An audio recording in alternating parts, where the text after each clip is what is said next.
time is up. Thank God for my beautiful wife here on tonight with me. Thank God for her.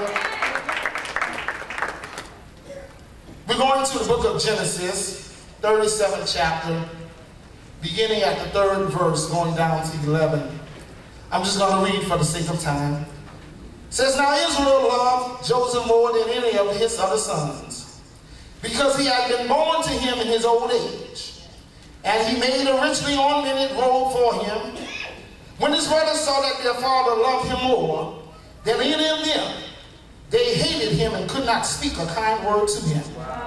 Joseph had a dream, and when he told it to his brothers, they hated him all the more. He said to them, listen to this dream I had. We were binding sheaves of grain out of the field, when suddenly my sheaf rose and stood upright, while your sheaves gathered around mine and bowed down to it. His brother said to him, do you intend to reign over us? Will you actually rule us? And they hated him all the more because of his dream and what he had said. Then he said to another dream, then he had another dream, and he told it to his brothers. Listen, he said, I had another dream. And this time the sun and moon and 11 stars were bowing down to me. When he had told his father as well as his brothers, his father rebuked him and said, what is this dream you have? Jacob created a royal coat for Joseph. Y'all not here with me tonight. Jacob created a royal coat for Joseph. And tonight I want to talk about Joseph walking in his destiny. There was a point where Joseph was sent out to the field to check up on his brothers, these evil men who had been up to no good for just about all their lives. He was sent out to check up on his fellow brethren by his father. When he got there, they saw him coming afar off, and they plotted death for him.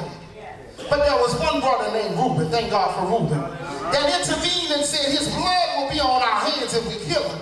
There's something that we can do not to get rid of him. Anybody ever had anybody to plot something against you? In the pits of our lives, there are some things that we have to suffer through.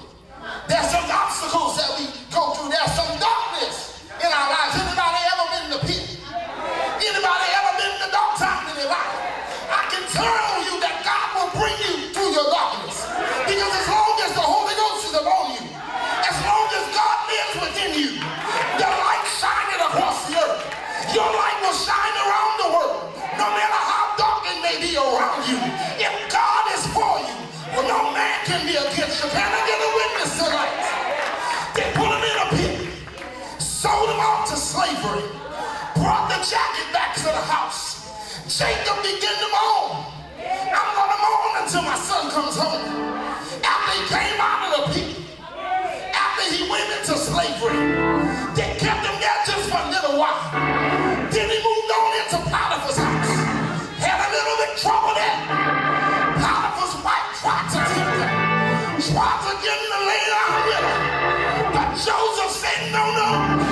No matter how much you tempt me, I'm not going to slip into sin. I've already come out the pit one time. I'm not going back to the pit no more. After he got kicked out of Potiphar's house, Potiphar wanted to throw him in jail just because he stood up for what was right. No matter how firm you stand, there's always some naysayers that say no matter how good you do, I'm going to accuse you because this is what I want to do. But I'm telling you about the jailhouse. Paul and Silas got locked up, but when they got locked up, there was a jailhouse rock. Joseph went to the prison. He stayed there a little while.